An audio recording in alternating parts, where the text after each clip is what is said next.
Novel target کا ہوٹا، باب زخم خوردہ سانپ، مصنف کا نام طارق اسماعیل ساگر۔ بریگیڈیئر شمیر زخم خوردہ سانپ کی طرح تلملا رہا تھا۔ فلسطینیوں نے اس پر معمولی چوٹ نہیں لگائی تھی، موساد کی کمر توڑ کر رکھ دی تھی۔ وزیر اعظم کے سامنے خصوصی معاملات پر بریفنگ دیتے ہوئے اس نے محسوس کیا تھا کہ وہ نارمل انسان نہیں رہا۔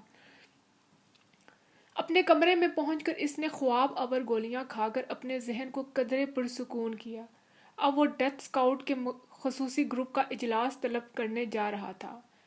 حمیر اجلاس میں موجود تھا۔ اس کا بچ جانا ہی بڑی کامیابی تھی، گو کہ جرمن انٹیلیجنس کو بخوبی علم ہو چکا تھا کہ قیدیوں کو لے جانے والے دستے پر حملہ کرنے والے لوگ کون تھے۔ لیکن وہ اس پوزیشن میں نہیں تھے کہ اسرائیلی حکومت سے باقاعدہ احتجاج کر سکیں، کیونکہ ان کے ہاتھ کوئی ثبوت نہیں لگا تھا۔ شمیر کے لیے زیادہ خطرے والی بات یہ تھی کہ اگر اس طرح فلسطینیوں نے اپنے گرفتار شدہ ساتھی رہا کروانے شروع کر دیے تو ان کے حوصلے اتنے بڑھ جائیں گے کہ پھر اس طوفان کے آگے بند باندھنا ان کے لیے ناممکن ہی ہو جائے گا، اور کچھ بھی ممکن ان کے لیے، اسرائیل کے لیے کچھ بھی ممکن نہیں رہے گا۔ کچھ کرنا ہوگا، کچھ نہ کچھ کر کے دکھانا ہوگا۔ ساری قوم ڈی مورلائز ہو گئی ہے۔ اگر ایک ایسی واردات اور ہوگی تو یہودی قوم کا ہم پر سے اعتماد ہی اٹھ جائے گا۔ اس اغوا کا بدلہ لینا ناگزیر ہو چکا ہے۔ مجھے اگلے 2 روز کے اندر کوئی ممکن پلان چاہیے، کوئی بھی ایسا پلان جس پر عمل کر کے ہم اپنے دامن پر لگا داغ دھو سکیں۔ اس نے میز پر مکے مارتے اور چلاتے ہوئے اپنے ساتھیوں سے کہا، اور تھوڑی دیر آپس میں بحث کرنے کے بعد بالآخر وہ ایک شیطانی منصوبے پر عمل کرنے کا فیصلہ کر چکے تھے۔ بریگیڈیئر شمیر جانتا تھا کہ وہ اپنے اسلاف کی پالیسی اپنا کر ہی دنیا کی آنکھوں میں دھول جھونک سکتا ہے۔ اس نے دشمن کا گھر جلانے کے لیے اپنے گھر کو آگ لگانے کا فیصلہ کر لیا تھا۔ وہ جرمنوں کو سزا دینے پر تل گیا تھا۔ ابھی جنگ عظیم کے زخم تازہ تھے۔ ایک یہودی کی حیثیت سے ہی اس کا ایمان تھا کہ جرمنوں میں ہٹلر کی روح حلال کر چکی ہے اور وہ کبھی نہ کبھی تاریخ دہرائیں گے۔ بظاہر انہوں نے خاموشی اختیار کر رکھی تھی، لیکن شمیر کی اطلاعات کے مطابق ان کی ہمدردیاں آج بھی اسرائیل دشمنوں کے ساتھ تھی۔ گو کہ وقت نے جرمنوں کو مسلط کوش بنا دیا تھا اور وہ بظاہر خود کو جرمنی کی نئی نسل اور اسرائیل کے دوست کہنے لگے تھے۔ اپنے دفتر میں داخل ہونے پر جب اچانک اس کی میز پر رکھی ہارٹ لائن ٹیلی فون کی گھنٹی بجی تو چند لمحوں کے لیے راکھ کے ڈائریکٹر امریش پوری کے دل کی دھڑکن ضرور بے قابو ہو گئی تھی۔ اس کا دایاں ہاتھ کسی میکانکی عمل کے تابع کریڈل کی طرف بڑھا۔ وزیر اعظم کا پرنسپل سیکرٹری لائن پر تھا۔ وزیر اعظم غیر ملکی دورے پر جا رہے تھے۔ امریش پوری کی اطلاعات کے مطابق اس وقت انہیں ایئرپورٹ کی طرف روانہ ہو جانا چاہیے تھا، لیکن اچانک ہارٹ لائن پر گفتگو۔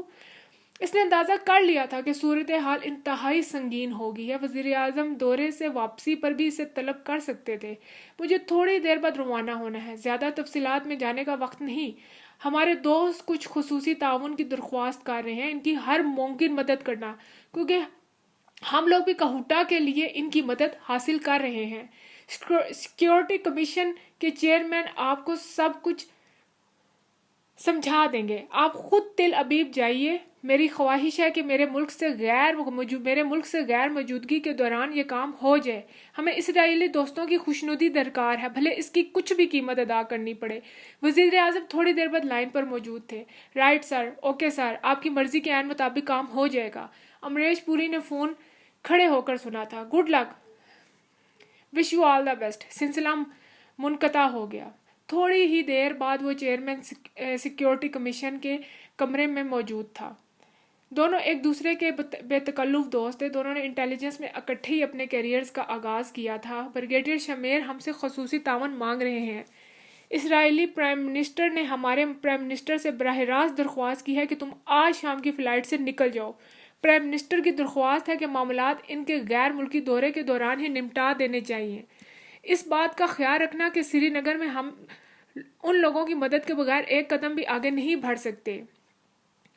کوہوٹا کو نظر انداز کر دینا ہمارے لیے اپنے ہاتھوں سے اپنی قبر کھودنے کے مترادف ہوگا۔ چیئرمین نے طویل سانس لیا۔ میں ان یہودیوں کو جانتا ہوں، بہت اچھی طرح سے۔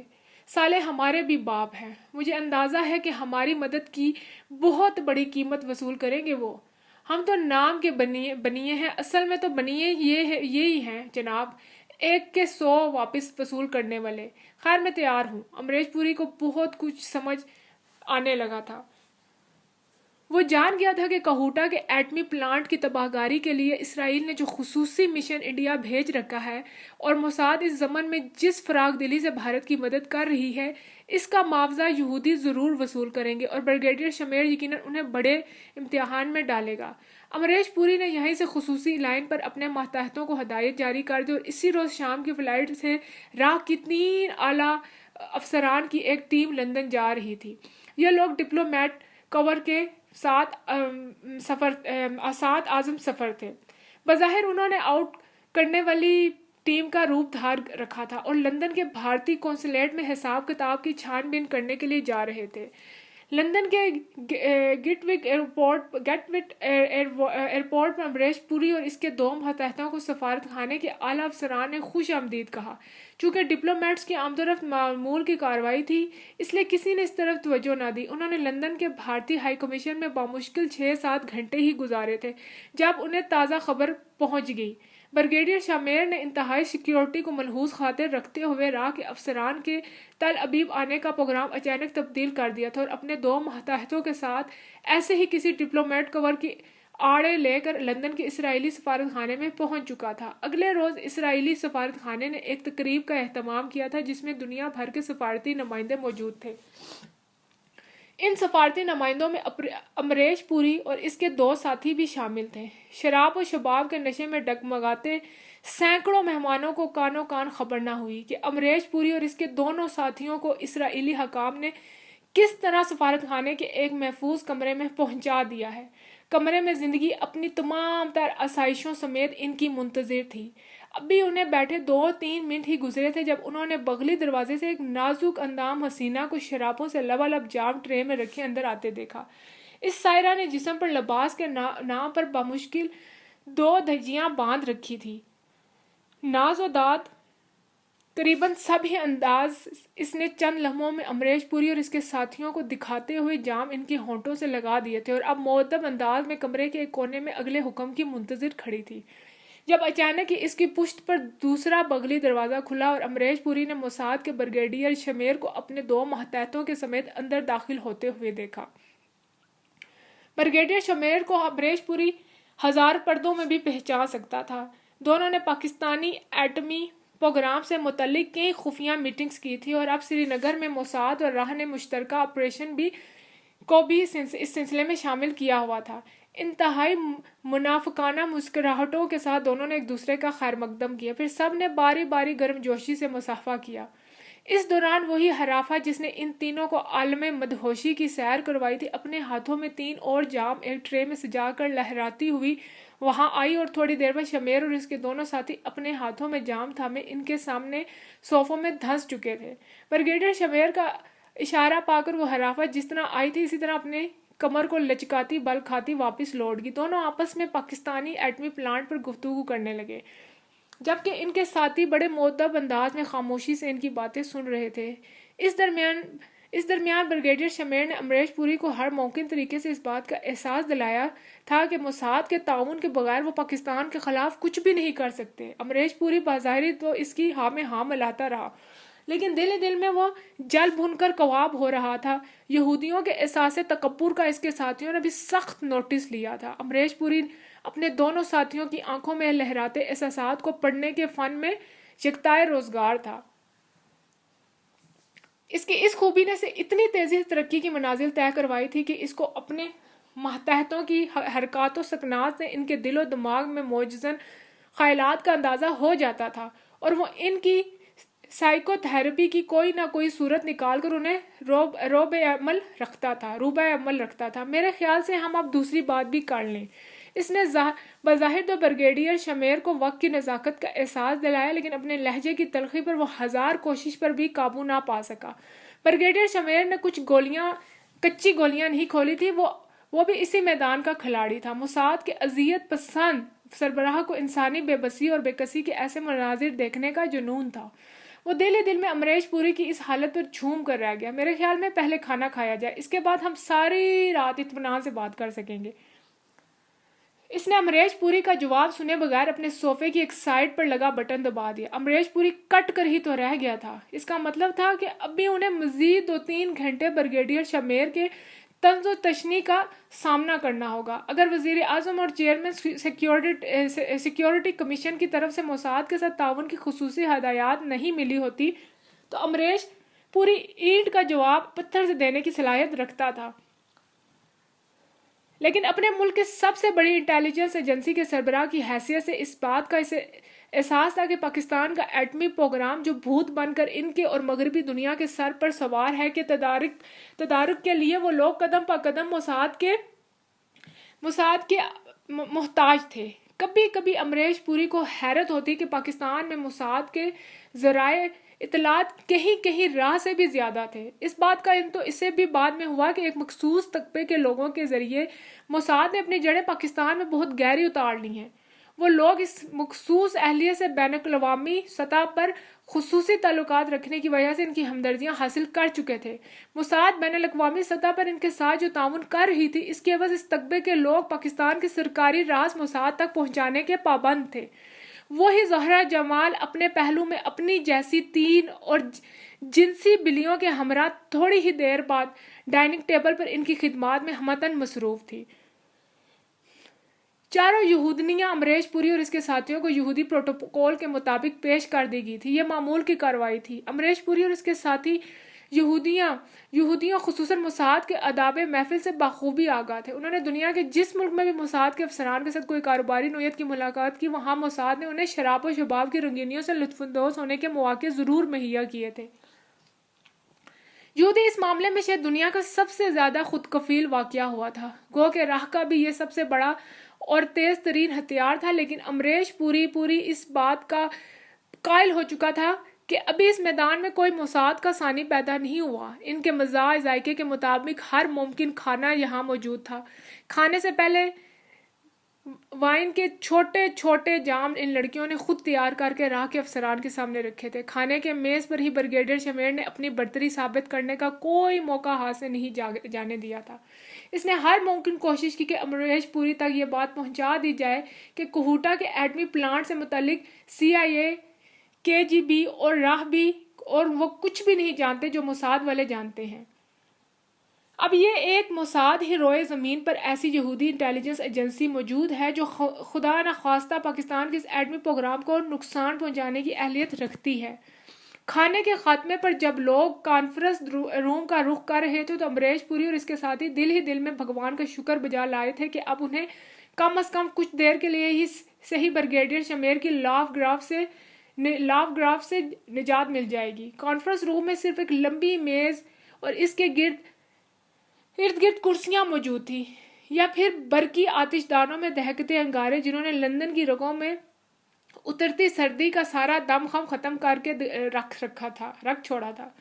دونوں ٹیمیں آمنے سامنے بیٹھ گئی تھی۔ تھوڑی دیر بعد بریگیڈیئر شمیر امریش پوری کو براہ راست اس کی آنکھوں میں جھانکتے ہوئے اپنے آبجیکٹیو سے آگاہ کر رہا تھا۔ اس کا تحکمانہ لہجہ امریش پوری کے لیے ناقابل برداشت ضرور تھا، لیکن چانکیہ کے پیروکار نے اپنے شاطروں سے بہت کچھ سیکھا تھا۔ یہ لوگ مسلمانوں کی طرح کبھی اپنے جذبات کو اپنی عقل پر سوار ہونے نہیں دیتے تھے۔ یہی تھا ان کی کامیابی کا راز۔ دل کی بات دل میں دفن کر کے شیر زباں کے دریائے بہائے رکھنے کے فن میں وہ یہودیوں کے بھی باپ تھے۔ بریگیڈیئر شمیر نے اسے تفصیل سے گزشتہ حالات بتانے کے بعد کہا تھا کہ اسرائیلی حکومت کو اس بات کا یقین ہے کہ جرمنوں نے فلسطینی اغوا کنندگان کی مدد کی ہے، اور اگر انہیں اس طرح ڈھیل دے دی گئی تو جرمنی میں فلسطینی مجاہدین کے لیے نرم گوشہ رکھنے والے افسران کے حوصلے اور بڑھ جائیں گے۔ مسٹر امریش پوری، مجھے وزیر اعظم نے حکم دیا ہے کہ جرمنوں کو اس انسانیت نوازی کا مزہ ضرور چکھایا جائے تاکہ ہمارا مستقبل محفوظ رہے، اور اس کے لیے ہمیں آپ لوگوں کا تعاون درکار ہے۔ یوں بھی ہمارے مفادات اور محرکات تو ایک ہی ہیں۔ جب ہم نے آپس میں دوستی کر لی ہے تو دوستی کی یہ ٹریفک یک طرفہ ہی کیوں چلے؟ ہم ایک دوسرے کا ہاتھ کیوں نہ بٹائیں؟ شمیر ایک مرتبہ پھر پٹری سے اترنے لگا تھا۔ اب ہم سے کیا چاہتے ہیں؟ امریش پوری نے اپنے ساتھیوں کے جذبات مزید کچلے جانے سے بچانے کے لیے بریگیڈیئر شمیر کی تقریر کو اس مرحلے پہ ختم کرنا ضروری سمجھا۔ میرے ساتھیوں نے یہ ایکشن پلان تیار کیا ہے۔ اتنا کہہ کے بریگیڈیئر شمیر نے اپنے ایک ماتحت کی طرف دیکھا جس نے اپنے بریف کیس میں سے ایک فائل نکال کے اس کی طرف بڑھا دی تھی۔ بریگیڈیئر شمیر نے فائل اپنے سامنے رکھ کر پڑھنی شروع کی۔ جیسے جیسے وہ فائل پڑھ رہا تھا امریش پوری اور اس کے ساتھیوں کے چہرے پہ ایک رنگ آ رہا تھا اور دوسرا رنگ جا رہا تھا۔ اپنی بات کے خاتمے پر بریگیڈیئر شمیر نے فاتحانہ انداز میں ان کی طرف دیکھا۔ بریگیڈیئر، میں اس سلسلے میں اپنے وزیر اعظم کو اعتماد میں لیے بغیر آپ سے کوئی بھی وعدہ نہیں کر سکتا، امریش پوری نے اسے دو ٹوک انداز میں جواب دیا۔ بریگیڈیئر شمیر نے اس کے سامنے اتنی خطرناک فرمائش کی تھی کہ جس سے بھارت کی عالمی ساکھ داؤ پر لگنے کا خطرہ موجود تھا۔ میں تو یہی سمجھا تھا کہ وزیر اعظم نے آپ لوگوں کو بریفنگ دے کر بھیجا ہوگا، بریگیڈیئر شمیر نے بڑے ہی طنزیہ لہجے میں مسکراتے ہوئے کہا۔ بہرحال اگر آپ مناسب سمجھیں تو ہم اسی وقت آپ کا رابطہ بھارتی وزیر اعظم سے کروا سکتے ہیں۔ آپ کا شکریہ، میں اپنے سفارت خانے تک جانے کی اجازت چاہوں گا۔ ہم صبح ناشتے کی میز پر دوبارہ ملتے ہیں۔ امریش پوری جانتا تھا کہ اسرائیلی قونصلیٹ سے محفوظ ترین لائن پر ہونے والی اس کی وزیر اعظم کے ساتھ بات چیت دنیا کی کسی اور ایجنسی تک پہنچے نہ پہنچے کم از کم موساد تک ضرور پہنچ جائے گی۔ وہ اس سنگین صورتحال پر فوری طور پر کوئی فیصلہ کر کے خود کو مصیبت میں ڈالنا نہیں چاہتا تھا۔ تقریب کے دوسرے مہمانوں کے ساتھ ہی وہ لوگ بھی باہر آ گئے۔ بریگیڈیئر شمیر اور اس کے ساتھیوں نے انہیں اسی کمرے سے رخصت کیا تھا۔ تقریب والے حال تک ان کی رہنمائی کسی اور نے کی تھی۔ قونصلیٹ کا سارا عملہ صاحب دان تھا۔ امریش پوری کی قونصلیٹ میں آمد کوئی معمولی بات نہیں تھی۔ بھارتی قونصلیٹ ان کی آمد کے بعد سے اپنے دفتر میں موجود تھا۔ اس دوران اس نے صرف اسرائیلی ہائی کمیشن کی تقریب میں شرکت کی تھی۔ اس کی تقریب میں شرکت کے دوران بھی عملے کے دوسرے لوگ اپنی اپنی جگہ مستعد تھے۔ امریش پوری اس کے علم میں لائے بغیر قونصلیٹ کی خصوصی لائن پر یورپی ملک کے اس بھارتی سفارت خانے سے رابطہ کر رہا تھا جہاں اس وقت بھارتی وزیر اعظم موجود تھے۔ بھارتی وزیر اعظم کو ایک استقبالیہ کے دوران امریش پوری کے خصوصی فون کی اطلاع دی گئی تھی۔ استقبالیہ سے فارغ ہونے پر وہ اپنے طے شدہ پروگرام بدل کر اچانک ہی بھارتی سفارت خانے کی طرف چل دیے تھے۔ ان کے پروگرام میں اچانک تبدیلی کا متعلقہ ملک کی سیکیورٹی نے نوٹس ضرور لیا تھا، لیکن وہ کچھ کہنے یا کرنے کی پوزیشن میں نہیں تھی۔ متعلقہ ملک کا سیکیورٹی چیف وزیر اعظم بھارت کے پروٹوکول آفیسر کی طرف سے وزیر اعظم کے پروگرام میں تبدیلی اور بھارت سفارت خانے میں جانے کی اطلاع پا کر ایک لمحے کے لیے گڑبڑا ضرور گیا تھا، لیکن دوسرے ہی لمحے اس نے اپنے ماتحتوں کو خصوصی سیکیورٹی احکامات جاری کر دیے تھے۔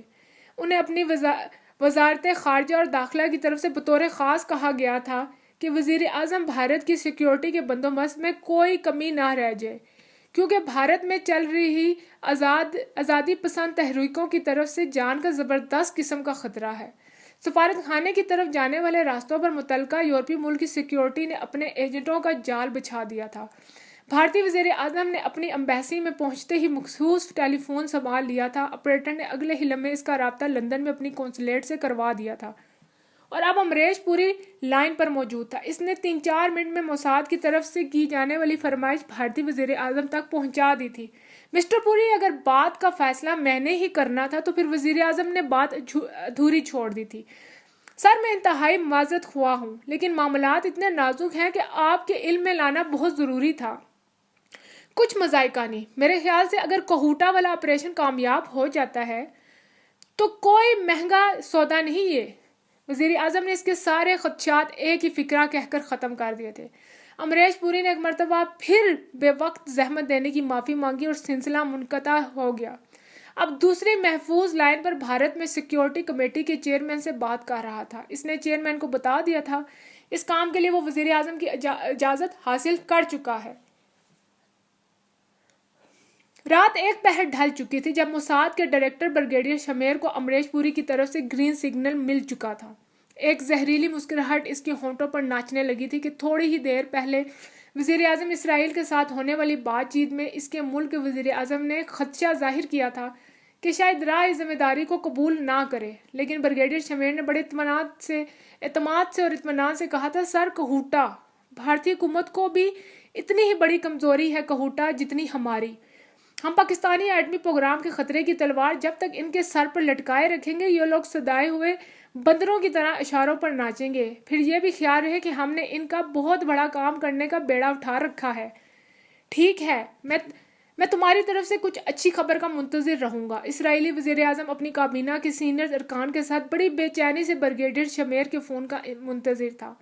مسلسل اور جان لیوا انتظار سے اس کے ساتھیوں کے اعصاب تڑکنے لگے تھے، لیکن وہ بڑے مضبوط اعصاب کا مالک تھا۔ بریگیڈیئر شمیر کی طرف سے کامیابی کا سگنل موصول ہوتے ہی ان لوگوں نے خوشی سے زوردار نعرے بلند کیے تھے۔ اس کے ساتھ ہی فتح کے جام ٹکرانے لگے۔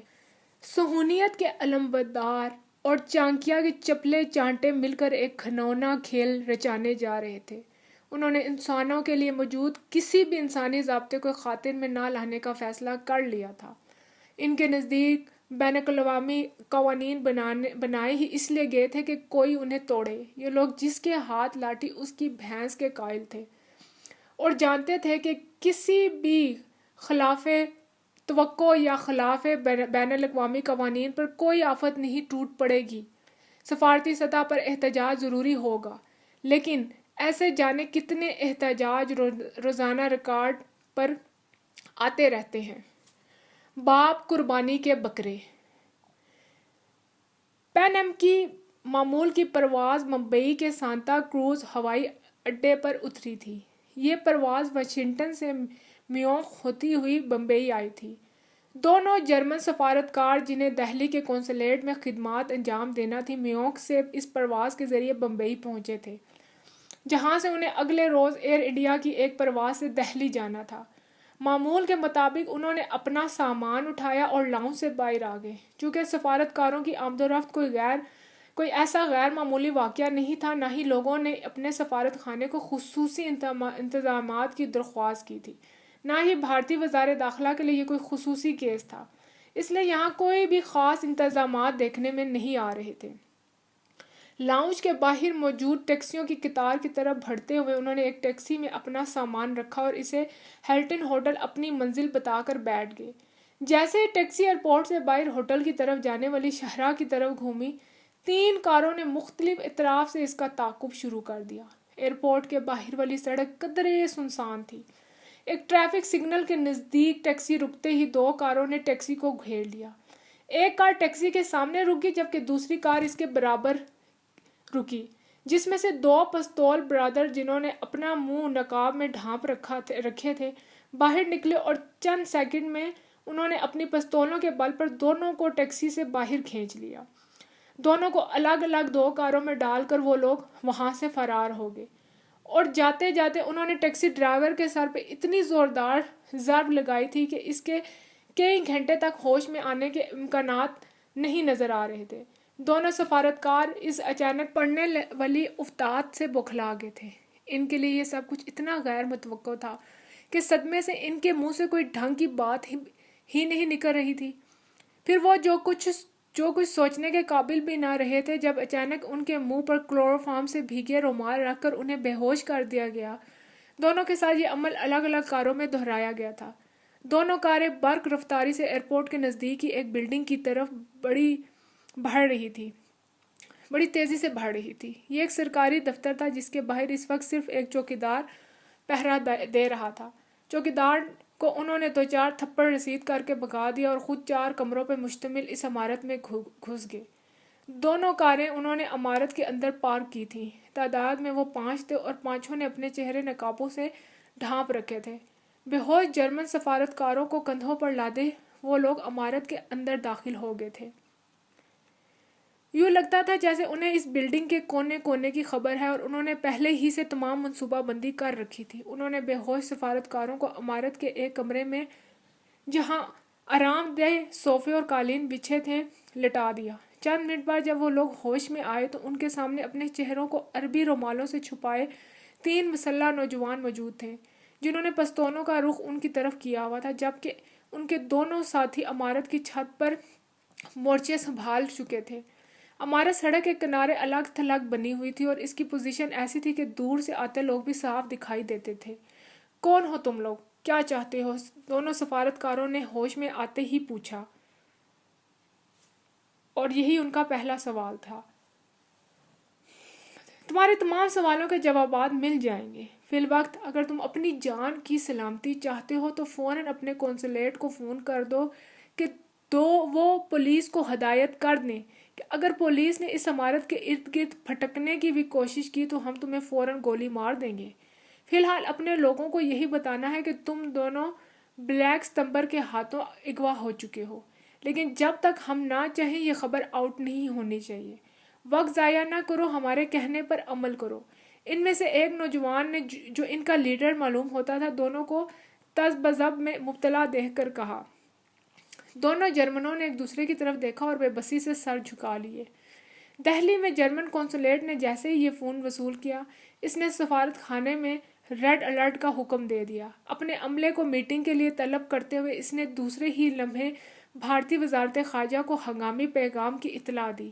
وزارت خارجہ کا سیکرٹری لائن پر تھا۔ جرمن قونصل جنرل نے اسے صورتحال کی نزاکت سمجھاتے ہوئے اس خبر کو سیگائے راز میں رکھنے کی درخواست کی اور دونوں جرمنوں کی جان کی سلامتی کے لیے پولیس یا کسی دوسری ایجنسی کو فی الوقت کسی بھی انتہائی قدم سے روکنے کے لیے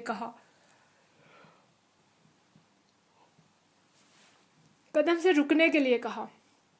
سیکیورٹی خارجہ نے اس پیغام کا ٹیپ بھارتی سیکیورٹی چیئرمین کو سنا دیا، جس میں بمبئی میں اعلیٰ حکام کو اعتماد میں لے کر اس معاملے میں خاموشی سے کارروائی کی ہدایت کرتے ہوئے انہیں تنبیہ کرنے کے انداز میں کہا کہ کسی کو بھی اغوا کاروں کے نزدیک پھٹکنے کی اجازت نہ دی جائے، صرف اس علاقے کو گھیرے میں لے لیا جائے۔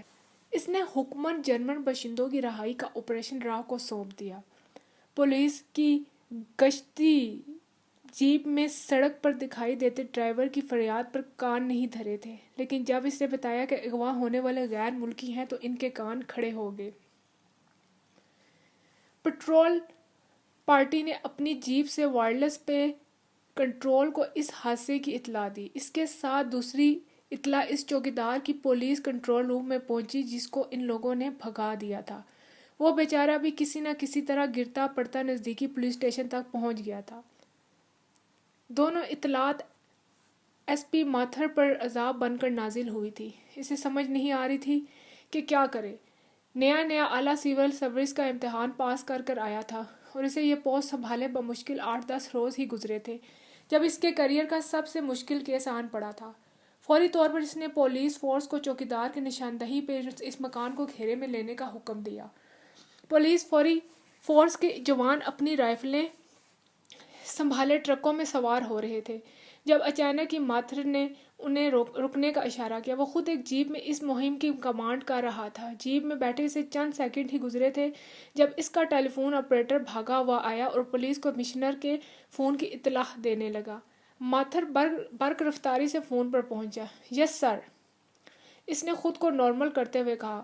مسٹر ماتھر، اس آپریشن کی مکمل نگرانی راہ کرے گی اور مجھے سختی سے ہدایت کی گئی ہے کہ ان لوگوں کی ہدایات کے بغیر کوئی قدم نہیں اٹھائیں گے۔ کمشنر نے مختصر سا پیغام دیا۔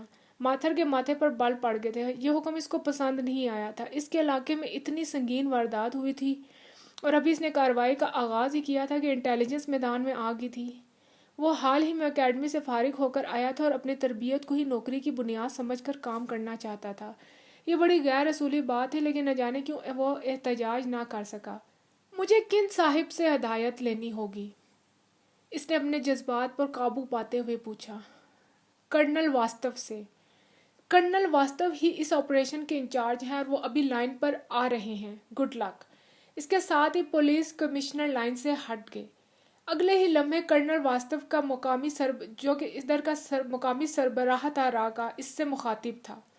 مسٹر ماتھر، آپ کی فورس جائے وقوع کے نزدیک نہیں جائے گی۔ آپ مہربانی کر کے صرف علاقے کو گھیرے میں لے لیں، لیکن اس بات کا خیال رہے کہ مشتبہ مکان کے 500 گز تک پولیس کا کوئی بھی جوان دکھائی نہ دے۔ ہم اغوا کاروں کو مشتعل کر کے اپنے لیے کوئی مصیبت کھڑی کرنا نہیں چاہتے۔ امید ہے کہ آپ میری بات کو سمجھ گئے ہوں گے۔ کرنل واستو نے لگی لپٹی رکھے بغیر اسے احکامات سنا دیا۔ بجا ہے کرنل، لیکن یہ کچھ ٹھیک نہیں لگتا۔ میرے خیال سے پولیس کو کچھ کرنے کی اجازت نہ دینا زیادتی ہوگی۔ بالآخر وہ دل کی بات زبان پر لے ہی آیا۔ میں تمہارے جذبات سمجھتا ہوں ینگ آفیسر، لیکن صورتحال کا صحیح اندازہ نہیں ہے تمہیں۔ کرنل واستو نے مختصر سی بات کی۔ All right sir. ماتھر نے سلسلہ منقطع کرنے کے بعد اپنے جوانوں کو نئی ہدایات دینا شروع کر دی۔ پولیس کے جوان اس عجیب و غریب حکم پر منہ ہی منہ میں بڑبڑاتے اپنی جگہ پر واپس چلے گئے۔ ماتھر نے انہیں اغوا کاروں کے ٹھکانے کی طرف جانے والے راستوں کو گھیرے میں لینے کا حکم دیا تھا اور سختی سے ہدایت کی تھی کہ اس کے حکم کے بغیر کوئی بھی کارروائی نہ کی جائے۔ جگدیش اور رمیش کی کہانی ایک جیسی تھی۔ دونوں گریجویٹ اور بے روزگار تھے۔ دونوں ایڈونچر پسند اور زندگی میں کچھ نہ کچھ کر گزرنے کے متمنی تھے۔ دونوں اکٹھے ہی راہ کے ہتھے چڑھے تھے اور اب بطور سورس کام کر رہے تھے۔ اس کام میں پیسے تو انہیں اتنے زیادہ نہیں ملتے تھے، لیکن دیگر سہولیات بہت زیادہ تھی۔ یوں بھی کام چونکہ ان کی مرضی کے عین مطابق تھا، لہٰذا دونوں ہی بڑے خوش تھے۔ اس درمیان راہ کے لوگوں نے انہیں غیر سرکاری دفاتر میں معمولی ملازمتیں بھی دلوا دی تھیں اور ان کی دوستیاں بھی خاصا پختی ہو گئی تھیں۔ راہ کے لیے لڑکیاں حاصل کرنا ان کے فرائض منصبی میں شامل تھا اور دونوں حضرات بڑھ چڑھ کر یہ خدمات سر انجام دے رہے تھے۔ 2 سال سے وہ بطور مخبر کام کر رہے تھے۔ اس درمیان راہ کے لیے انہوں نے چھوٹے موٹے بے شمار کارنامے سر انجام دیے تھے، لیکن آج جو مہم انہیں سونپی گئی تھی اس پر دونوں پھولے نہ سما رہے تھے۔ راہ کے کسی آفیسر نے ان کے غباروں میں اتنی ہوا بھرتی تھی کہ وہ ہوا میں اڑنے لگے تھے۔ انہیں بتایا گیا تھا کہ انہوں نے راہ کے لیے 2 جرمن سفارتکاروں کو اغوا کرنا ہے اور اپنا تعلق بلیک ستمبر کی تنظیم سے ظاہر کرنا ہے۔ سارا کام راہ نے خود کرنا تھا۔ 3 ایسے ہی گدھے اور 2 کاریں انہیں فراہم کر دی گئی تھی۔ یہ تینوں گدھے ان کے ڈسپوزل پر تھے، جس طرح وہ چاہتے انہیں استعمال کر سکتے تھے۔ جگدیش نے اس مہم کی کمانڈ سنبھالی تھی اور رمیش اس کا اسسٹنٹ مقرر ہوا تھا۔ 5 کے ساتھ راہ نے 2 مرتبہ اس ڈرامے کی ریہرسل کی تھی۔ اس درمیان انہیں بمبئی کے بہترین ہوٹلوں میں ٹھہرایا گیا تھا اور ہر ممکن عیاشی کروائی گئی تھی۔ 5 گدھوں کو راہ کے افسران بار بار اس بات کی یقین دہانی کروا رہے تھے کہ وہ عظیم ترین ملکی خدمات انجام دینے جا رہے ہیں اور ان کے کام کے لیے انہیں انتہائی اہم اور خصوصی نوعیت کے پیش نظر اس مشن کے خاتمے پر ان کی پرائم منسٹر سے خصوصی ملاقات کا بندوبست بھی کروا دیا گیا ہے تاکہ وزیر اعظم ان کی مناسب حوصلہ افزائی اور خوشنودی کر سکے۔ اس درمیان انہیں یہ بھی بتایا گیا تھا کہ ان کی ذرا سی غلطی یا گھبراہٹ سے بھارت ماتا کی عالمی سطح پر بدنامی ہو سکتی ہے، اس لیے بہت سوچ سمجھ کر قدم اٹھانے کی ضرورت ہے۔ انہیں بار بار اپنے اعصاب پر قابو رکھنے کی تلقین کی جا رہی تھی۔ اس آپریشن کی نگرانی پر مامور راہ کے ایجنٹوں نے پولیس کو ان کے نزدیک پھٹکنے نہیں دیا تھا اور ان کا سارا کام پروگرام کے عین مطابق ہو گیا تھا اور کوئی بھی اڑچن پیش نہیں آئی تھی۔ کامیابی سے دونوں جرمن سفارتکاروں کو یہاں تک پہنچانے پر ان کا اعتماد بہت بڑھ گیا تھا اور وہ سمجھنے ہی لگے تھے کہ باقی معاملات بھی طے شدہ پلان کے مطابق انجام پا جائیں گے۔ جرمن سفارتکار ایک خصوصی پرواز کے ذریعے دہلی سے بمبئی آئے تھے کیونکہ اغوا کاروں نے ان کے علاوہ اور کسی سے بات کرنے سے انکار کر دیا تھا۔ یہ اغوا کار بڑے زبردست تربیت یافتہ تھے اور ان کی کسی بھی حرکت اس بات کا شبہ نہیں گزرتا تھا کہ وہ ان ٹرینڈ ہیں۔ بظاہر اپنی ہر حرکت سے وہ یوں ظاہر کر رہے تھے جیسے وہ زبردست تخریب کار گوریلے ہیں۔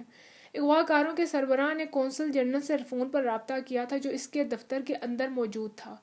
اس نے سب سے پہلی دھمکی دی تھی کہ اس مکان کے گرد کم از کم 100 گز تک کسی قسم کی ٹریفک یا سویلین کو گزرنے کی اجازت نہیں دی جائے۔ اگر انہیں شک بھی گزرا اگر کہ کوئی اس طرف سے گزرا ہے تو وہ اغوا کنندگان کو ہلاک کر دیں گے۔ اغوا کاروں کے سربراہ نے اپنا تعارف بلیک ستمبر کے حوالے سے کرواتے ہوئے جرمن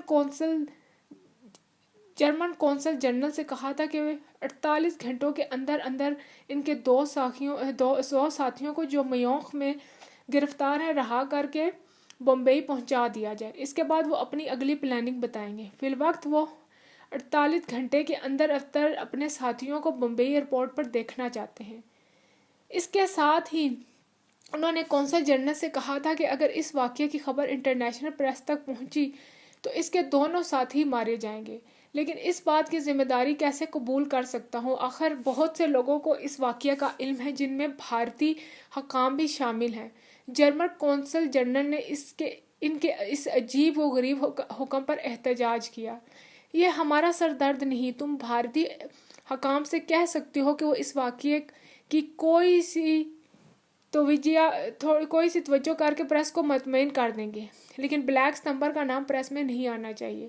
دوسری طرف سے دھمکی دی گئی، دیکھو مسٹر، تم جو کوئی بھی ہو، ہمارے ماضی کے سلوک سے کسی غلط فہمی کا شکار نہ ہو جانا۔ ابھی 15-20 روز پہلے ہی تمہارے ساتھیوں کو رہا کر کے زبردست عالمی دباؤ کا شکار ہیں۔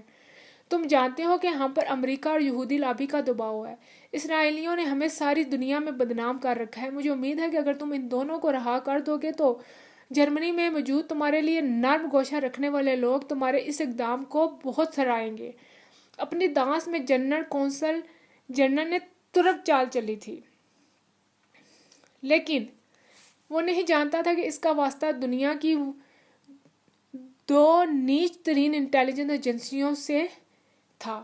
جہنم میں جاؤ تم اور تمہاری ساکھ۔ ہم نے اس گفتگو سے وقت گننا شروع کر دیا ہے۔ 48 گھنٹے بعد اپنے ساتھیوں کی لاشیں وصول کر لینا، پھر ہمارے ساتھیوں کو لے جانا۔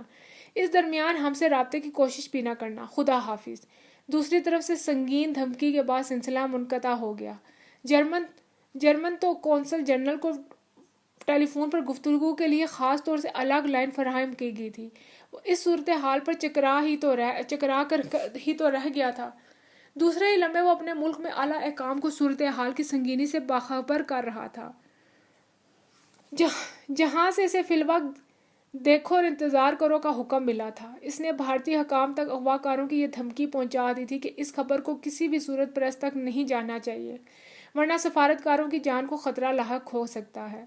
بھارتی حکام نے اس ہر ممکن تعاون کا یقین دلایا تھا اور کہا تھا کہ وہ جرمن حکومت کے ساتھ بھارتی تعلقات کو بھی متاثر نہیں ہونے دیں گے اور ہر ممکن کوشش کی جائے گی کہ سفارتکاروں کی جانیں بچا لی جائے۔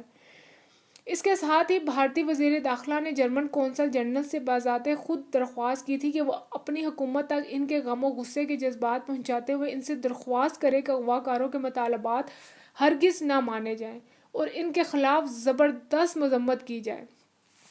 German intelligence chief Michael guard German chancellor اور اس کی کابینہ کے ہنگامی اجلاس میں موجود تھا۔ بھارت میں جرمن قونصل جنرل کی طرف سے ہونے والی گفتگو کے ایک ایک پال کی رپورٹ ان کے سامنے موجود تھی۔ جرمن چانسلر اور اس کی کابینہ نے 3 گھنٹے مسلسل بحث کے بعد اس بات کا فیصلہ کیا تھا کہ وہ بلیک ستمبر کے مطالبات نہیں مانے گی، کیونکہ اس سے پہلے بھی ان کی دھمکی پر فلسطینی دہشت گردوں کو رہا کرنے کے بعد سے حکومت کو عالمی سطح پر زبردست شرمندگی کا سامنا ہے۔ اس ہنگامی میٹنگ میں چیدہ جرمن اور دماغ اکٹھے ہوئے تھے۔ ہر کوئی اپنی اپنی رائے پیش کر رہا تھا، لیکن ابھی تک مائیکل گارڈ نے ایک لفظ نہیں کہا تھا۔ اس نے بھارتی انٹیلیجنس راہ کے ڈائریکٹر سے براہ راست رابطہ قائم کر رکھا تھا اور اب تک اس کی وقوع کی جو تفصیلات اسے میسر ہوئی تھی، اس کے بعد سے ذہن میں سے ایک نئی راہ سجائی تھی۔ ایک امکان پیدا ہوا تھا۔ وہ اپنے ساتھیوں سے بالکل مختلف انداز میں سوچ رہا تھا۔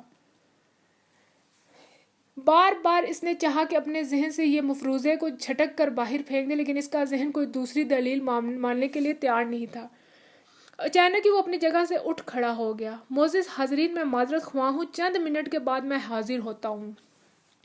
مجھے فوری طور پر کچھ ضروری کام کرنے ہیں۔ برائے کرم اپنی گفتگو جاری رکھیں۔ ساری کابینہ چانسلر سمیت اس کے منہ کی طرف تکتی رہ گئی۔ اس کی یہ حرکت قطعی پسند نہیں کی گئی تھی۔ وہ اسی طرح پوز کر رہا تھا جیسے ان کی باتوں کی طرف توجہ ہی نہ دے رہا ہو۔ اپنے ساتھیوں کی طرف دیکھے بغیر وہ اٹھ کر دوسرے کمرے میں آ گیا۔ چند منٹ بعد ہی وہ اس کمرے میں رکھے محفوظ ٹیلی فون کے مختلف نمبروں کے بٹن دبا رہا تھا۔ قریباً 5 منٹ تک دنیا کے مختلف ممالک میں 10-12 نمبروں پر فون کرنے کے بعد اسے بالآخر مطلوبہ شخص فرانس کے شہر رے میں ایک نمبر پر مل ہی گیا۔ دونوں 3-4 منٹ تک آپس میں گفتگو کر رہے تھے، جس کے بعد اس شخص نے شاید اسے وہی کچھ دیر تک انتظار کرنے کے لیے کہا تھا۔ انتظار کی یہ گھڑیاں طویل ہوتی جا رہی تھی۔ 5-10-15 منٹ گزر گئے۔ ان 15 منٹوں میں مائیکل گارڈ نے 3 سگار پھونک ڈالے تھے، کافی کے 2 بڑے مگ خالی کر دیے تھے۔ اس درمیان دوسرے کمرے میں میٹنگ میں مصروف لوگ اس کی غیر حاضری پر مسلسل کڑتے رہے۔ کابینہ میں موجود اس کے مخالفین نے جرمن چانسلر سے مائیکل گارڈ کے رویے پر باقاعدہ احتجاج کرتے ہوئے اسے غیر ذمہ داری کا مظاہرہ قرار دیا تھا۔ اس ساری منڈلی میں صرف جرمن چانسلر ایسا شخص تھا جو مائیکل گارڈ کے خلاف ان ریمارکس کا قطعی نوٹس نہیں لے رہا تھا۔ وہ جانتا تھا کہ اس انٹیلیجنس چیف کو کیوں اٹھ کر وہ باہر گیا ہے، وہ جانتا تھا کہ اس کا انٹیلیجنس چیف کیوں وہ باہر اٹھ کر گیا ہے۔ شاید جرمن چانسلر ہی وہ واحد شخص تھا جو اس میٹنگ میں بھی وہی سوچ رہا تھا جو مفروضہ قائم کر کے مائیکل گارڈ یہاں سے رخصت ہوا تھا۔ اس نے فی الوقت اپنے ساتھیوں کو مطمئن کرنا تھا جب تک مائیکل گارڈ کی طرف سے کوئی حتمی جواب نہ مل جاتا۔ دوسرے کمرے میں موجود مائیکل گارڈ کے سامنے رکھے فون کی گھنٹی بجی تو وہ عقاب کی طرح اس پر جھپٹا۔ ہوں، اس کے منہ سے نکلا۔ اس کی توقع کے عین مطابق یہ مطلوبہ فون کال ہی تھی جس کا اسے انتظار تھا۔ دوسری طرف سے ملنے والی اطلاع پر وہ صرف ہوں ہاں کرتا رہا۔ قریباً 3-4 منٹ تک ادھر سے ملنے والی اطلاعات کے نوٹس اس نے اپنے سامنے رکھے لیٹر پیڈ پر منتقل کیے۔ سلسلہ منتقل ہو گیا۔ لیٹر پیٹر اس سے وہیں کا کاغذ پھاڑ کر اس نے اپنی آنکھوں کے سامنے کیا ہوا تھا۔ اپنے نوٹس پر اس نے دوبارہ نظر ڈالی۔ اب وہ ایک طرح سے اس ساری معلومات کو جو اسے فون کے ذریعے حاصل ہوئی تھی حفظ کر چکا تھا۔ کاغذ کو اس نے اپنے سگریٹ لائٹر سے آگ دکھا دی اور جب تک اس کی نظروں کے سامنے سارا کاغذ جل کر راکھ نہیں ہوا وہ اپنی جگہ موجود رہا، جس کے بعد وہ انتہائی مطمئن انداز میں چلتا ہوا میٹنگ روم میں آ گیا۔ معزز حاضرین، میں تھوڑی غیر ضروری اور قطعی غیر اخلاقی حرکت پر معذرت خواہ ہوں، لیکن امید ہے کہ میرے کام کی نوعیت کے پیش نظر آپ مجھے معاف فرما دیں گے۔ اتنا کہہ کر دوبارہ وہ اپنی سیٹ پر بیٹھ گیا۔ اس درمیان شاید تمام حاضرین اپنے دل کا غبار نکال چکے تھے۔ حضرات، میں آپ کو مطلع کرنا ضروری سمجھتا ہوں کہ اغوار کاروں کی طرف سے دیے گئے وقت کے ہم 4 قیمتی گھنٹے ضائع کر چکے ہیں، جبکہ ہمارا واسطہ بلیک ستمبر جیسی خطرناک تنظیم سے ہے۔ امید ہے کہ آپ وقت کی نزاکت کا احساس کریں گے، وزیر داخلہ نے کھڑے ہو کر کہا۔ میرے خیال سے مائیکل گارڈ کوئی اہم بات کرنے جا رہے ہیں۔ چانسلر نے اچانک اپنا رخ اس طرف کرتے ہوئے مائیکل گارڈ کے کوٹ میں گیند پھینک دی۔ جناب والا، میں آپ تمام ذمہ دار صاحبان کی توجہ ایک انتہائی سنگین معاملے کی طرف مبذول کروانا چاہتا ہوں، اس نے کھڑے ہو کر کہا اور ساری گردنیں اس کی طرف مڑ گئی۔ تمام آنکھیں اس کے چہرے پر جم گئی۔ اغوا کرنے والوں کا تعلق بلیک ستمبر سے نہیں ہے۔ اس کے منہ سے نکلنے والے یہ الفاظ بم کی طرح لوگوں کے ذہان پر پھٹے تھے۔ قریباً سبھی لوگ اپنی جگہ پہلو بدل کر رہ گئے۔ ایک چانسلر کی شخصیت ایسی ضرور تھی جو اپنی جگہ مطمئن ہو کر بیٹھا رہا۔ ظاہر ہے ہمیں حیرت ہی ہوگی آپ کی بات پر، ایک وزیر نے قدرے چڑھ کر کہا۔ یہ طے شدہ اور حتمی بات ہے، میرے پاس ایسے تمام شواہد موجود ہیں جو میری بات کو سچ ثابت کریں گے۔ اس نے فاتحانہ نظروں سے حاضرین کی طرف دیکھا، اس کے بعد وہ لگاتار بولتا چلا گیا۔ اس نے مسلسل دلائل دے کر ثابت کر دیا تھا کہ وہ جو کچھ کہہ رہا ہے وہ سچ ہے۔ وہاں موجود لوگ اب لوگوں کو اس کی بات سمجھ آنے لگی تھی۔ پھر یہ لوگ کون ہو سکتے ہیں؟ وزیر داخلہ کا سوال۔ موساد، مائیکل گارڈ نے حاضرین کی آنکھوں میں جھانکتے ہوئے کہا۔ گو کہ ابھی بھی وہ ایک مفروضے پہ بات کر رہا ہے، لیکن میرے خدشات یقینی ثابت ہوں گے۔ یہ موساد اور بھارتی انٹیلیجنس راہ کی ملی بھگت ہے۔ شاید بریگیڈیئر شمیر ہمیں گزشتہ غلطی کی سزا دینا چاہتا ہے۔ موساد کا موٹو ہے انتقام۔ یہ لوگ ہم سے اس بات کا انتقام لے رہے ہیں کہ ہم سینکڑوں مسافروں کی جان سے کیوں نہیں کھیلے۔ وہ چاہتے تھے کہ جہاز بھلے بے گناہ مسافروں سمیت تباہ ہو جائے لیکن عظیم اسرائیل پر آنچ نہ آئے۔ انہوں نے قیدی بھی ہم سے چھیننے کی کوشش کی تھی، لیکن اپنی ہر کوشش میں ناکامی کے بعد اب تل ملا کر انہوں نے یہ گھٹیا قسم کی حرکت کی ہے۔ کیا آپ یہ بات پورے وثوق سے کہہ سکتے ہیں؟ وزیر داخلہ کا اگلا سوال۔ اپنی ذاتی حیثیت سے میں پورے وثوق سے کہہ سکتا ہوں، حالانکہ ابھی تک میں ایک مفروضے کی بنیاد پر بات کر رہا ہوں۔ جناب والا، میں آپ کو کسی خوش فہمی میں مبتلا نہیں کرنا چاہتا۔ مجھے انتہائی افسوس سے یہ کہنا پڑ رہا ہے کہ اگر یہی بات صحیح ہوئی جو میرے ذہن میں آئی ہے تو پھر شاید ہمیں اپنے 2 بہترین شہریوں کی زندگیوں سے ہاتھ دھونے پڑیں گے۔ اس کی آخری بات نے محفل پر سناٹا طاری کر دیا۔ کیا اس صورتحال سے بچ نکلنا ممکن ہے؟ اس مرتبہ چانسلر براہ راست مخاطب ہوا۔ حقائق کے زمان میں نہیں۔ ہمارے لیے دشمن نے کوئی راستہ کھلا نہیں چھوڑا۔ فرض کیجئے ہم قیدیوں کی رہائی کا فیصلہ بھی کر لیں تو ساری دنیا میں ذلیل ہو کر رہ جائیں گے۔ چلیے یہ خطرہ بھی مول لیا جا سکتا ہے، لیکن جیسے ہی انہیں اس بات کی خبر ہوئی تو فوراً پریس کو اطلاع کر دیں گے اور اغوا کاروں کو بہانہ مل جائے گا۔ آپ ذرا ان کی پلاننگ تو دیکھیے کہ اغوا کرنے والے اپنے ساتھ ریڈیو لے کر گئے ہیں۔ جس پر وہ دنیا بھر کی خبریں سن رہے ہیں، اور ان کا کہنا ہے کہ یہ خبر کبھی پوشیدہ نہیں رہ سکتی۔ یہ لوگ BBC سے خبر دیں گے اور ٹائی فش جناب والا، اس عمارت میں موجود 7 آدمیوں میں سے کوئی زندہ باہر نہیں آ سکتا۔ راہ والے ثبوت مٹانے کے لیے اغوا کاروں کو بھی مار ڈالیں گے جو ان کے اپنے لوگ ہیں۔ جناب والا، میں اپنی دانست میں ایک آخری کوشش کرنے جا رہا ہوں۔ ممکن ہے اس طرح دشمن کو علم ہو جائے گا کہ ہم بے خبر نہیں ہیں۔ آپ بھارتی حکومت سے اجازت لیجیے کہ ہمارے کمانڈوز کارروائی کریں گے اور اپنے شہریوں کو رہا کروائیں گے۔ حاضرین پر سناٹا طاری ہو گیا۔ مائٹل گارڈ کے انکشافات نے انہیں مبہوت کر کے رکھ دیا تھا۔ جرمن انٹیلیجنس کے چیف نے انہیں بتایا تھا کہ اس نے اپنے بہترین ذرائع سے اس بات کی تصدیق کروا لی ہے کہ اس کارروائی سے بلیک ستمبر کا تعلق نہیں۔ اس کے پاس اپنی اس بات کو سچ ثابت کرنے کے لیے تمام شواہد بھی موجود تھے۔ بہت گھٹیا حرکت کی ہے یہ، چانسلر بڑھایا۔ بے شک جناب، لیکن افسوس ہم اس گھنونی حرکت کو اگر بے نقاب بھی کریں تو بھی ہمارے بے گناہ شہریوں کی زندگیاں محفوظ نہیں رہ سکتی۔ مائیکل گارڈ نے اس کا ساتھ دیا۔ جو کچھ ممکن ہے کر گزرو، مجھے ہر صورت اپنے شہریوں کی سلامتی عزیز ہے، چانسلر نے حتمی لہجے میں کہا۔ تھوڑی دیر بعد یہ اہم میٹنگ برخاست ہوگی۔ بریگیڈیئر شمیر نے انتہائی اہم ذرائع سے یہ اطلاع موصول کر لی تھی کہ جرمن حکومت کو ان لوگوں کے کالے کرتوتوں کا علم ہو چکا ہے۔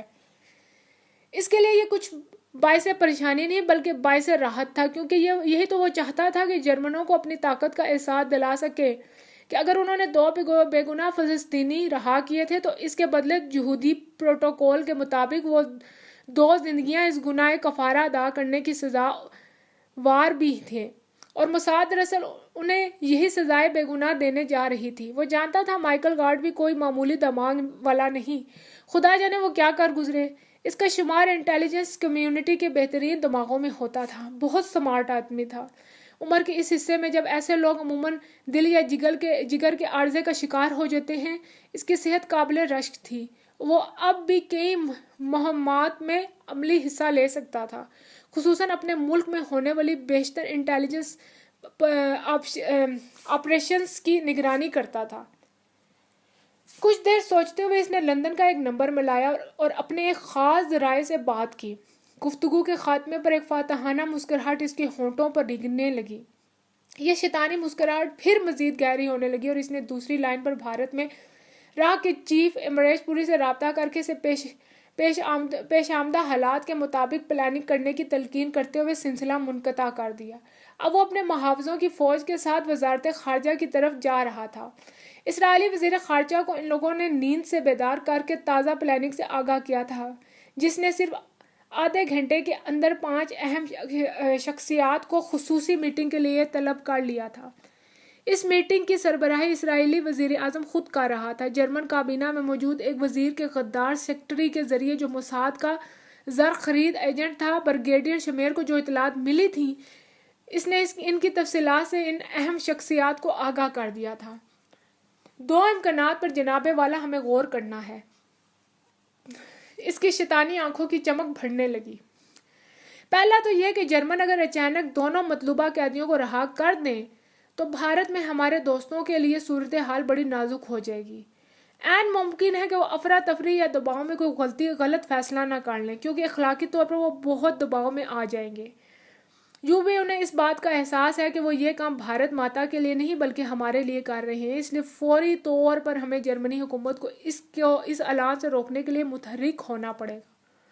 دوسرا امکان یہ بھی ہے کہ جرمن بھارتی حکومت سے اپنے کمانڈوز اپنے شہریوں کی رہائی کے لیے استعمال کرنے کی درخواست کرے گی، لیکن یہ بات ذرا مشکل دکھائی دیتی ہے کہ بھارتی حکومت انہیں اجازت دینے میں ہچکچاہٹ کا مظاہرہ کرے گی۔ یوں بھی کمانڈرز کارروائی میں ان کے اپنے شہریوں کا مارا جانا کوئی اچنبھے والی بات نہیں ہوگی، کیونکہ راہ نام کے سانپ کے منہ میں ہم نے جو چھپکلی دے دی ہے وہ اسے اب نہ نگل سکتا ہے اور نہ اگل سکتا ہے۔ انہیں برکیف اس مکان میں موجود 7 آدمیوں کو موت کے گھاٹ تو اتارنا ہی ہے تاکہ اس کیس کی کوئی بھی شہادت باقی نہ رہے۔ اس لیے جناب اعلیٰ پہلا امکان پر ہمیں زیادہ توجہ دینی چاہیے۔ اپنی گفتگو ختم کر کے اس نے اپنے پائپ میں تمباکو بھرنا شروع کر دیا۔ اسرائیلی وزیر اعظم نے اس بات کے خاتمے پر ایک لمحے کے لیے بھی کچھ نہ سوچا۔ اس نے اپنے سیکرٹری سے فوری طور پر وائٹ ہاؤس رابطہ کرنے کو کہا۔ ہارٹ لائن پر تھوڑی ہی دیر بعد وہ امریکی صدر سے بات کر رہا تھا۔ مسٹر پریزیڈنٹ، ہماری اطلاع کے مطابق بھارت کے شہر ممبئی میں 2 جرمن سفارتکاروں کو اغوا کرنے والے بلیک ستمبر کے دہشت گرد ہیں۔ ان لوگوں نے اس مرتبہ انتہائی خطرناک طریقہ اختیار کیا ہے اور عالمی پریس کے علم میں کوئی بات لائے بغیر اپنے ساتھیوں کی رہائی کا مطالبہ کیا ہے۔ افسوس کی بات تو یہ ہے کہ جرمن حکومت ایک مرتبہ پھر دہشت گردوں کے سامنے جھک گئی اور انہوں نے بلیک ستمبر کے سامنے مطالبات تسلیم کر کے چوری چھپے دہشت گردوں کو رہا کرنے کا فیصلہ کر لیا ہے۔ یہ بڑی اذیت ناک صورتحال ہے جس پر ہم شدید احتجاج کرتے ہیں اور آپ سے درخواست کرتے ہیں کہ جرمن حکومت کو اس اقدام سے روکا جائے۔ اس کے ساتھ ہی اس نے امریکی صدر کو اس کی عالمی ذمہ داریوں سے آگاہ کرنے پر لیکچر دے دیا۔ امریکی صدر نے اس کی اطلاعات پر شکریہ ادا کرتے ہوئے اسے ہر ممکن تعاون کا یقین دلایا اور باور کروایا کہ امریکن حکومت کی طے شدہ پالیسی ہے کہ دہشت گردی کے سامنے ہرگز نہ جھکا جائے اور انہیں بطور صدر امریکہ اپنی ذمہ داریوں کا احساس ہے۔ ادھر سے سلسلہ منقطع ہونے پر اسرائیلی وزیر اعظم نے برطانیہ، ناروے، سویڈن اور کینیڈا کے سربراہان مملکت سے بھی بات کی تھی۔ جرمن چانسلر کی ذہنی ہی نہیں جسمانی حالت بھی اپنی صفائیاں پیش کرتے ہوئے بگڑنے لگی تھی۔ اسے سمجھ نہیں آ رہی تھی کہ یہ مختلف ممالک کے سربراہان کی طرف سے ٹیلی فون کا مسلسل سلسلہ شروع ہو گیا اور اسے کس طرح نمٹایا جائے۔ وہ باری باری تمام سربراہان کو ایک ہی بات کہتے کہتے زچ ہو چکا تھا کہ جرمنی حکومت نے ماضی میں بھی دہشت گردی کے سامنے ہتھیار نہیں ڈالے اور مستقبل میں بھی وہ ایسا کچھ نہیں ہونے دے گا۔ موساد نے جرمنی حکومت کو نچا کر رکھ دیا تھا۔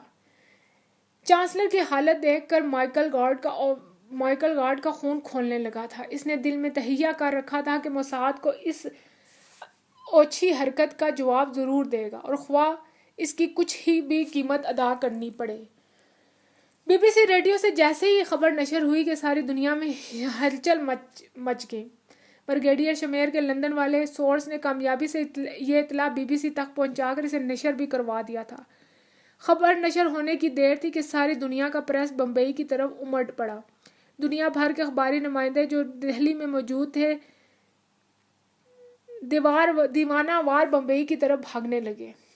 دوسری طرف اغوا کاروں کی طرف سے دیے گئے وقت کے 24 گھنٹے گزرنے کو تھے اور اب تک جرمن حکومت کی طرف سے کوئی بھی جواب نہیں ملا تھا۔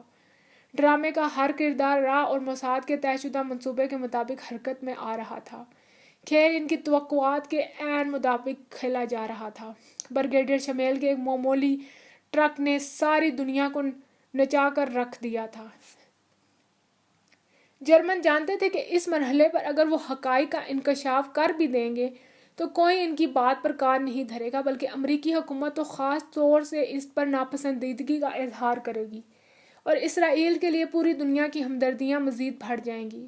مائیکل گارڈ کی طرف سے ایک آخری کوشش بھی کی گئی تھی کہ فلسطینی تنظیموں کے مختلف نمائندوں نے دنیا بھر میں اخبارات اور دیگر ذرائع ابلاغ کے دفاتر میں ٹیلی فون کر کے اغواکاروں کے اس اقدام کی زبردست قسم کی مذمت کی تھی اور کہا تھا کہ اس کا تعلق کسی فلسطینی مجاہدوں کی تنظیم سے نہیں ہے۔ لیکن موساد اس حملے سے غافل نہیں تھی۔ بریگیڈیئر شمیر جانتا تھا کہ بلیک ستمبر کے لیڈر کبھی اخباری رپورٹرز کے سامنے پیش ہو کر اپنی موت کو دعوت نہیں دیں گے۔ اس کے کارندوں نے اس سے پہلے ہی دنیا بھر کی اخباری ایجنسیوں کو بلیک ستمبر کے نمائندوں کے حوالے سے فون کر کے اس اقدام کی ذمہ داری قبول کرتے ہوئے جرمن حکومت کو فلسطینی قیدی نہ رہا کرنے کی صورت میں سنگین نتائج کی دھمکیاں دی تھی۔ یوں بھی ساری دنیا کے ذرائع ابلاغ پر یہودی قابض تھے۔ تقریباً تمام قابل ذکر اخبارات اور ایجنسیوں میں ان کے لوگ موجود تھے۔ موساد کی ڈس انفارمیشن مہم اپنے نقطہ عروج کو چھو رہی تھی اور ساری دنیا کا پریس ان کی بجائی ہوئی ڈگڈگی پر ناچ رہا تھا۔ صہیونی درندوں نے چانکیائی خباثت کے ساتھ مل کر دنیا کے بہترین دماغوں کو بندر بنا رکھا تھا۔ جرمن انٹیلیجنس کا سربراہ پل پل اس سے باخبر تھا۔ اس نے اپنی حکومت کو موساد کی ایک ایک چال سے آگاہ کر رکھا تھا۔ جرمن حکومت کچھ نہیں کر سکتی تھی سوائے اس کے کہ بے بسی سے اپنے لٹنے کا تماشا دیکھتی۔ بمبئی میں اغوا کاروں کو گھیرے میں لینے والی بھارتی سیکیورٹی فورسز کے جلوں میں موجود جرمن قونصل جنرل نے بھارتی انٹیلیجنس راہ کے سربراہ تک اپنی حکومت کی یہ تجویز پہنچائی تھی کہ اگر وہ اجازت دے تو جرمن کمانڈوز اپنے شہریوں کی رہا کرنے کے لیے آپریشن کریں۔ لیکن بھارتی حکومت نے ایک جنبش قلم اس تجویز کو مسترد کر کے اسے جرمنی حکومت کے بھارتی حکومت پر عدم اعتماد کا شخصانہ قرار دیا تھا۔ بھارتی وزیر اعظم کو یہ خبر اپنے دورہ یورپ کے درمیان ملی تھی۔ انہوں نے ایک ہنگامی پریس کانفرنس سے خطاب کرتے ہوئے فرانس میں کہا تھا کہ بھارتی حکومت کبھی اغوا کاروں کے آگے نہیں جھکے گی کیونکہ وہ دہشت گردی کی کسی سطح پر حمایت نہیں کر سکتے۔ انہوں نے واضح الفاظ میں کہہ دیا تھا کہ بلیک ستمبر کا کوئی بھی مطالبہ قبول نہیں کیا جائے گا۔ اس کے ساتھ ہی انہوں نے اپنے ملک کی سیکیورٹی فورسز کو حکم دیا تھا کہ اغوا کاروں کے ساتھ آہنی ہاتھوں سے نمٹا جائے۔ ہنگامی حالات میں انہوں نے اپنا دورہ ملتوی کر کے فوراً بھارت واپسی کا سفر شروع کر دیا تھا۔ ان اقدامات پر بھارتی وزیر اعظم کو ساری دنیا کے پریس، خصوصاً یہودی پریس نے زبردست خراج تحسین پیش کیا تھا اور دنیا بھر کی حکومتوں نے بھارتی وزیر اعظم کی کامیابی کی دعا بھی کی تھی۔ جرمن قونصل جنرل نے اغوا کاروں کا فون خود موصول کیا تھا۔ اغوا کاروں کا لیڈر اس سے بات کر رہا تھا۔ 30 گھنٹے گزر گئے تھے اور ان کے الٹیمیٹم میں صرف 18 گھنٹے باقی رہ گئے تھے۔ اغوا کاروں کے لیڈر نے اسے دھمکی دیتے ہوئے کہا تھا کہ یہ خبر پریس تک کس نے پہنچائی۔ اس نے جرمن قونصل جنرل سے کہا تھا کہ اس نے معاہدے کی خلاف ورزی کی ہے اور وہ اب اس کی کسی بات پر اعتبار کرنے کے لیے تیار نہیں۔ اس نے دونوں سفارتکاروں کو گولی مارنے کا فیصلہ کر لیا تھا۔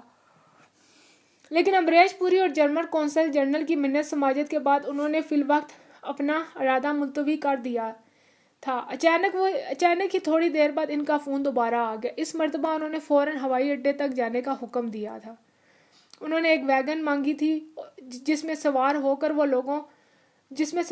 وہ لوگ یرغمالیوں سمیت ہوائی اڈے پر جاتے جہاں جہاز تیار ہونا چاہیے تھا، جس میں بیٹھ کر وہ اپنی منزل کی طرف روانہ ہو جائیں گے۔